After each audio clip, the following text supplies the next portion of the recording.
It's Greg and Joel Fix the World. Because if you haven't heard, guys don't hang out anymore, they start a podcast.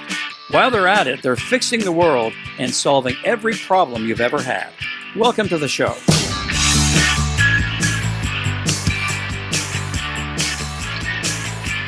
Hey, Greg. Hey, Joel, how's it going? Pretty good, pretty good. How are you today? I'm good, thanks. You? I'm also good. Good. Hope you're all good Yeah. as well. I'd like to propose what I hope is an interesting discussion.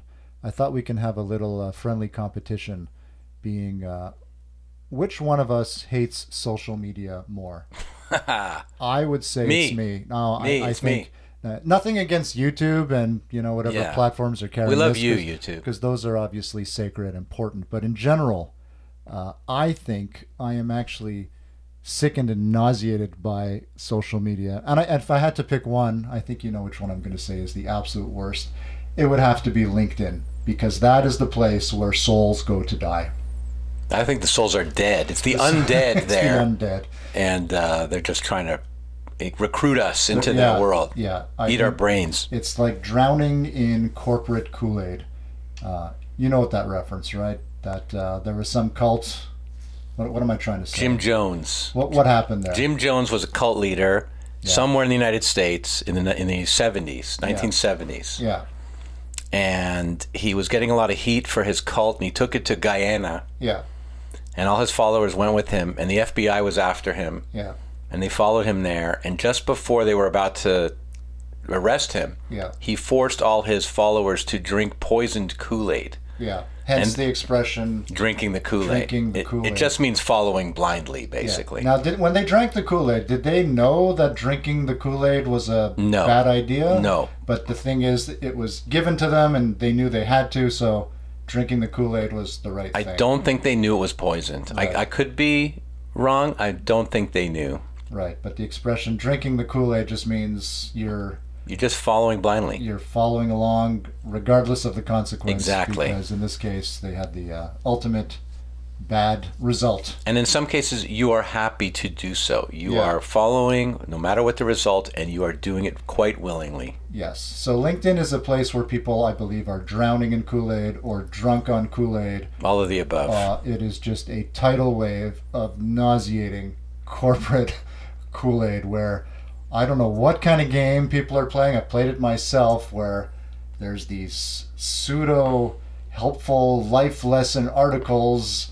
I couldn't start my car this morning, and my kid spilled his cornflakes, and I realized what true leadership means. Yeah. And then people are going in the comments typing things like all capital letters, this exclamation you mark, go, you go, and this is what I needed to hear. I read someone who ate a peanut in a hospital because she was allergic to peanuts, and it made her proud. This was a LinkedIn story. Yeah. This was to be shared. But before you go on, your original question was who hates it more? So do you think you do, or? Well, before we get to that, have you ever, or do you now have any social media apps on your phone besides LinkedIn? So I have Facebook on my phone because there's one or two people who like to communicate with me through Facebook Messenger, like people I went to university with. I don't know why. They don't have my text number, but I don't use Facebook. But because you have one more than I do, I'm going to say I hate it more. No, that's hard to. I'm kind of busted. Yeah, I think you're busted because I do have an app and you have zero. Yes. Yeah. Okay. I have LinkedIn on my phone for some reason. Yeah. I think maybe I'll get a job out of it someday. You're not, dude. No, I don't really think that. No. Does anybody get a job out of what's going on there? That circus of humble bragging. I'm going to just take a deep breath. There was an incident. I had an incident on LinkedIn last year, because last year is when I got laid off from Amazon. I was there almost 4 years, and I was part of a very large corporate layoff. I'll tell you what happened. It was the morning of April 3rd. I got up in the morning, logged onto my computer as usual. Only something was different this time. It didn't accept my password and welcome me into the interface. All I got instead was a blue screen. Uh-oh. And I thought, the blue screen of death? I thought, this is weird. Can it be? No. Can it? No. Anyway, I decided I'm going to try again because obviously I must have mistyped something. But no, I was not making any progress getting through that blue screen. And then I decided to check my phone just in case. And the phone that has Facebook on it. It does have Facebook, Yeah. but that's not what I was checking. No. I was checking my personal email, and then I got I saw the subject heading, important information about your role. Important information about your role. It almost sounds like a Nigerian email that's trying to recruit you for something. I wish it would have been some kind of Nigerian scam because, and then it's just, I had this moment of, okay. I know what this is. There you go. Yeah. And, I did a quick scan, and it's like difficult decisions, and, what, you could already see the note in your head of what it was. And I remember just feeling like this kind of tingly numbness, and I remember feeling utterly shocked but not surprised because in the time I'd been at Amazon there had been 3 big layoffs and I had survived the first 2, and I as I often will do in situations like this, I tried to default to a little bit of good cheer humor, so I sent a text to my boss saying, "Hey man, I don't think F?" Well, no, I said I don't think I'm going to be able to be at our one-on-one today because I just got fired. And he responded, do you know what he responded? I'll tell you what he responded. Greg, so did I. Oh. Yeah, he was on the train into the office when he found out. So that joke wasn't as funny as you thought it was. It wasn't funny, no. Not only did he get fired, but his boss got fired. Wow. They had just cleaned house of our entire organization. Yeah. But anyway, getting back to LinkedIn, so that I think it was that day or maybe the next day is when people start posting on LinkedIn their messages of hope of encouragement and solidarity, and there was one of them that was just so over the top that I couldn't stand it. Not only what she said, it was all of this generic be strong and be awesome. Keep in mind she was still at Amazon, not laid off, so in her mind she thought she was putting out something helpful at the time. And I just want to everybody should understand when people just got fired, they're not interested in notes of encouragement. Right, especially from the people who have remained at the job. Yeah, the people who are still there. We just need a little time to just figure out what the hell like your life exploded. We're not looking for public service announcements of be strong and be awesome and you're gonna get there eventually. And the words themselves were not the worst part of it. It's that she had this selfie of herself and it's not, I couldn't properly call it a selfie because a selfie there was another arm or something. No, it was a posed picture photo. And she had her chin on her hand like this, and she was just looking off into the abyss, and there was a reflective surface, and she actually titled it Reflection or Being Reflective, and she was showing a picture of herself to prove how sincere and heartfelt. Yeah. Look how sincere I am. I'm going to show you how sincere I am. Here's a picture of me looking sincere. You want to see how thoughtful I am? Here's a picture of me looking thoughtful. And dude, I died a little bit inside. Not only for how enraging a note like that, how tone deaf, but the fact that people like the comments, people were like liking it or saying thanks. And I don't know if any of the people liking it were people who were laid off, but somehow this passed for acceptable. It passed for doing good in the world. The only reason they're liking it and checkmarking it is they think that this person will still be a connection in some capacity down the road. Yeah. It is totally self-serving. Yeah. They don't actually like it. Yeah. They just want a job from that person somehow. So there's later. some kind of expedient insurance policy aspect that I gotta just play this game and pretend that I am not, that this has not turned my stomach. Right. And killed my soul. I'm going to admit something to you right now. Do it. How long have we read LinkedIn postings and comments? 2 years, 3 years, more? Yeah, years. Okay. Yeah. And just by the way, there was a time that Joel and I, we would find one of these, like some life lessons, like ran over my turtle and I learned what it is to lead a team. And I came out of my shell. Yeah, exactly. And then we would, we try to outdo each other. And we actually got to the point where we were so annoyed and disgusted that we had to we said no more. It's actually upsetting. It was actually stressful and triggering. It's actually upsetting that this stuff is actually happening and people are sharing this and taking it seriously. Yeah. Yeah. I digress. Go ahead. It's been a number of years that we've been rage baiting each other. One time, there was this advertising agency, I don't know how many years ago this was, that I had done some writing work for some freelance writing work for. And that agency exploded. It just disbanded. Yeah. A lot of people got fired, lost their jobs. And I put out a note on LinkedIn saying how terrible it was, and people need to, they just talk about their feelings and need to feel it's going to be okay, then the best is yet to come, and all the baloney. Mm-hmm. And I did it because I wanted to keep connections with certain people at that advertising agency. You sold your soul. I did. Yeah. And it never materialized into anything. Wow. I know. Is that shocking to you?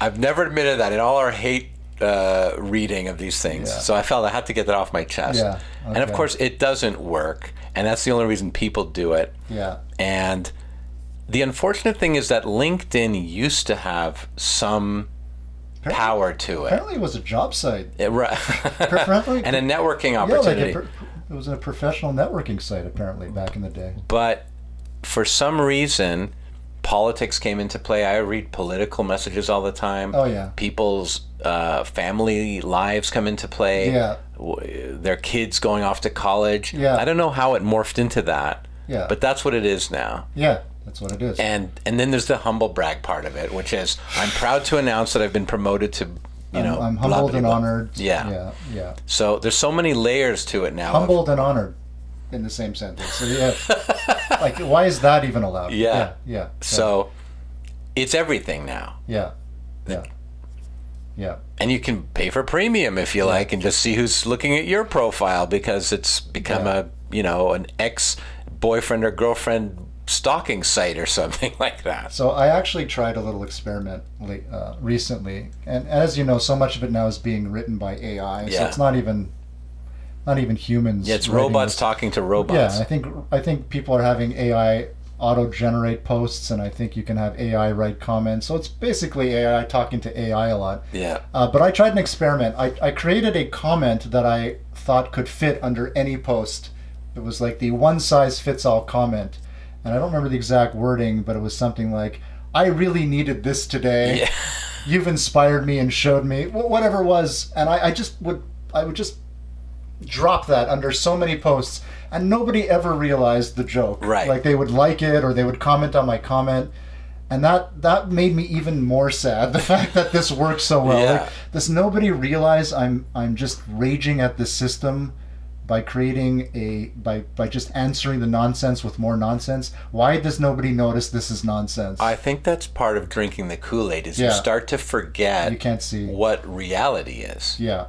And you're just oblivious to it all. Yeah. I'll this isn't one-upping you, but I did a little experiment of my own. Oh, did you? So there was a period of time where a certain country was in the news, and that country's leader is known as the supreme leader. Okay, yeah. And I always thought that funny, and every time you watch the media, read in the paper, they would say supreme leader, as if you're watching Star Trek or something. Okay, yeah. And I thought, why are we continuing to fall into that trap of calling this guy supreme leader? So I, in my LinkedIn page, renamed my own title as supreme leader. Which I am not proud to say was not noticed by anybody. Was not noticed. I kept it there for 2 weeks and started to get worried someone's going to get angry or something. So I changed it back. But nobody said a word. And what does that mean? Does that mean people saw it and didn't notice? Or nobody even noticed? Nobody noticed. Saw it? I think it's a bit of a ghost town, LinkedIn, for certain things. You can just do anything there, and no one will notice. Yeah, everybody's shouting, but nobody's listening. Yeah. Right? Yeah. My least favorite comment in LinkedIn, I'm sure it is AI generated, congrats. You can't even say the full word of congratulations you have to say congrats exclamation mark. Does it pre-populate to that? Like, is that one of the... Yeah, it's one of the options. Yeah, congrats. I'm humbled and proud. Congrats. Congrats. You have every right to be humbled and proud. Congrats. So that's my pet peeve comment on there. Yeah. And 2 days ago, I succumbed to some base urges to leave a comment that I wasn't proud of, but I had to do it. There was a guy I knew from elementary school, actually, and he put this story of he learned a lesson the hard way. What he explained was he drove through a drive-through, and he decided to pay it forward, to pay for the guy in the car behind him, and he specified that it was a branded company vehicle. I don't know why this was necessary to share.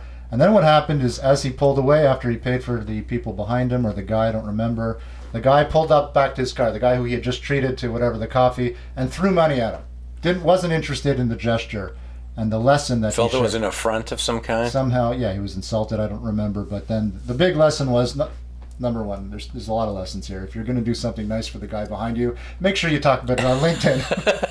Don't pay it forward anonymously on LinkedIn. Yes, don't pay it forward quietly. That's not what this is about. No. But there was a lesson that he needed to share with the world, that it's not about the intent. It's about the impact. That's how he ended. That's how he ended with his staccato little sentences. It's not. Well, that's the value proposition, right? The value proposition, and then the sea of hashtags. Oh my God! Hashtag leadership. Hashtag pay it forward. Hashtag intention. It's like I don't remember them all. Thank the Lord, I don't remember them all. I don't want those etched in my gray matter. I don't want them in my head. I don't want them. But what I should have done, the mature Greg should have just left it alone and commented nothing. But instead, I commented the words. I put brackets, slow clap. Yeah, man. But as you know, yes, because he drank the Kool-Aid already. He liked it. He doesn't know. He liked my comment, and I'll bet he doesn't even realize that I was dripping with just enough sarcasm to save my soul. No, he's happy that someone got something out of it. He educated me. He shared his message. He bestowed wisdom, and I lapped it up. I don't think it's going to change. AI's making it worse. It's not changing. And I've spoken to people who feel the same way we do. Yeah, I don't know that person, but I have to like it anyway because, I don't know, reason. It's a connection. It's a boss. It's a person I know. It's just continuous self-congratulatory mutual admiration society. Yeah, we need a new noun for it. Like, what is it? It's I don't want to say cesspool, because that doesn't, I don't know, it's just, I find it a very depressing and a lonely place, frankly, because it feels like everybody's pretending. I have to think people know what's going on, but nobody's admitting it, and it just feels like a foreign funhouse world. You know what it's like? It's like, that one guy in the meeting who hasn't spoken the whole meeting, and then at the end feels they need to make a comment? Yes. It's like a sea of those people. I have to say something now. But is it scalable? Yeah. Right. Even a check mark is like, phew, I got it in. Yeah. They saw my name in there. Yes. So. Yes, everybody has to leave their little mark, no matter how disingenuous it is. So the answer is, I hate it more. No, I hate it more. All right. We may not solve this today. I'm going to continue hating it. Everyone should get off of it. I wish I had the strength to delete it. I have to. That's something I have to move toward. I have to get there. But right now I can't look away. But is there a tiny part of you that's like, if I get off of this, I'm going to be invisible. Less relevant, yeah. Because there's that part of me. Yeah. I'm really going to be invisible. Even though I know nobody will notice or care. No, they won't. I know that. It's a fact. If I get off, nobody will notice or care. But like you said, yes, there is a part of me that thinks I have to be at that party no matter how much it sucks. Yeah. Yeah. So that's today's life lesson. Sometimes you have to be at the party no matter how much it sucks. Yeah. There we go. And drink your face off while you're there. Do it. Drink the Kool-Aid. All right, man. All right. Always a pleasure. Good talk. Good chat. Okay. Take care, everyone. We'll see you soon. Take care. Bye for now.